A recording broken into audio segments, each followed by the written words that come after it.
Honorable members of the Fourth State, on Tuesday, the 6th of this December 2022, the Citizens Coalition for Change Parliamentary Caucus converged in Harare, where, among other things, they discussed critical national issues affecting the citizens of Zimbabwe. Chief among these were the deteriorating situation of our economy, the 2023 national budget, the power shortages in the country, and the plethora of vicious legislation proposed by the ZANU-PF party. We also discussed the much publicized the US 40,000 loan granted to members of parliament. The CCC caucus has always put the citizens at the forefront in the quest to push for democratic change in Zimbabwe. At all material times, it has advanced and the agenda of citizen protection and that of holding the executive to account. Thus stood constantly on platform that has placed citizens at the center of its mandate. We acknowledge that the citizens has right to question and to oversee conduct, omissions, commissions of those that it elects into public office. In this regard, we therefore welcome the intense public scrutiny around this issue. Critical to the situation we find ourselves in is the important question of the role of Parliament. Parliament plays a critical role of making laws for the good order of Zimbabwe. However, as the third arm of the state, its most important function is that of holding the executive to account and, more importantly, demanding accountability over the use of Zimbabwe's resources. Despite this important role, the executive has over decades systematically debased and weakened the role of Parliament. Parliament has been underfunded and Parliament has been treated as a constitutional inconvenience by an executive that is not accountable and is not prepared to be held to account. Whilst Parliament as an institution has been incapacitated through underfunding, the whipping system, and the constant recalls of the Member of Parliament herself has been incapacitated and devalued by failure to put into place terms and conditions that allow her to properly execute her duties. In other countries, the MP is capacitated by the provision of a constituents office, research assistants, research budgets, computers, a decent income, and other accessories that enable her to execute her job. Sadly, that is not the case in our country, motherland Zimbabwe. In a proper economy, MPs should decently be remunerated to enable them to carry out the important task of representing the citizens that they are privileged to serve. Sadly, in Zimbabwe, that is not the case. On average, up until September 2019, the average salary of an MP has been reduced to the equivalence of about USD $60 per month. The de-dollarization exercise carried out by the government in February 2019 through SI Instrument 33 of 2019 seriously eroded the salary of every public worker, including the MPs and all other civil servants in this country. In September of 2019, during the debate of the supplementary budget, MPs managed to extract some increase to all public workers in Zimbabwe. The most significant was the raising of the tax threshold to 900,000 from 300,000.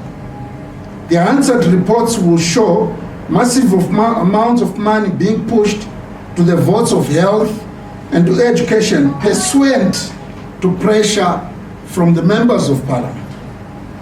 It was at this point that the executive considered to increasing MP salaries to Zimbabwean plus or minus 200,000 RTGS, which is almost the equivalence of USD 200. The new salary remains very below the poverty datum line by a long margin.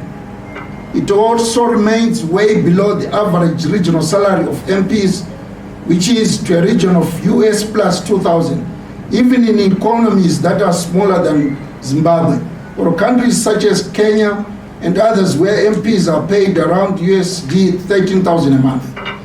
This is in addition to the provision of constituent offices and paid research assistances. The position of MPs in particular remains particularly vulnerable, given they do not own means of production to derive and have income. They face the onslaught of well-resourced opponents which had access to state resources that include command agriculture, Vudza, the mines farms, the tenders, and other centers of loot. But despite this, they have remained constant in providing community support in the form of school fees, funeral assistance, and other social challenges of failure created by the crisis of leadership in Zimbabwe. One of the key issues that came up for debate in September was that of housing. Most MPs reside out Harare and are ordinarily housed in hotels. In the preceding months, as of now, Parliament had failed to pay these hotels, resulting in embarrassing situations for MPs, forced to hop from one hotel to another, and others move into lodges and to other places for accommodation. It was in this context that a housing facility was raised. Indeed, over the years, different facilities and loans have always been provided for Parliament. The most common of these loans have been vehicle loans of up to 60,000, in some cases 55,000, 50,000, depending on the portfolio that the honorable member holds. The loans have always been repaid. Where there has been a default, Parliament has instituted legal proceedings and court records are public. In some cases, vehicles have been seized at toll gates, like for Honorable Wende, Honorable Chinanzowana, Honorable Caston Mateo, and my vehicle at time, it was taken at toll gate as I got into Masvingo town. And some of these issues, they are still in court defending ourselves. The suggestions in some quarters that loans are donations is not correct. In the midterm supplemental budget of September 2022, approved in September, provision was made for a housing vehicle loan of about USD 40,000. The loan was understood as genuine part of the MP's welfare. The loan is therefore not a surprise executive instrument, but one that went through the due process of appropriation as is provided in our constitution of our country. It is not a discretionary issue or an executive gratuitous gesture, unlike grants granted to ministers and deputy ministers. The loan is not new and it's not a new one. In October of 22, MPs were made to sign binding loan application forms, which they executed. In late November, Parliament made partial disbursements of these loans. The loan in question is above board. The loan is is no excuse for state failure or the deplorable state of public service.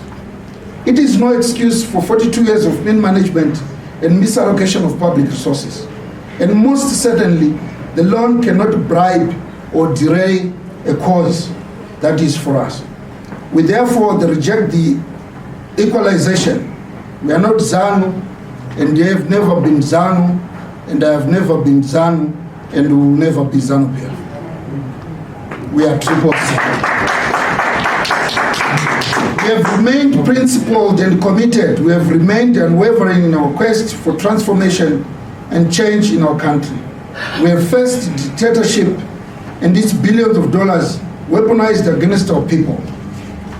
We refuse to be sidetracked or seduced into agendas that have ulterior motives. We believe in our leader, the advocate, Nelson Chamisa. We have no doubt there will be change in our country. And we will stand forthright through thick, through the storm, through hell, through everything. We will stand behind the champion-in-chief, Advocate Nelson Chamisa. Thank you very much.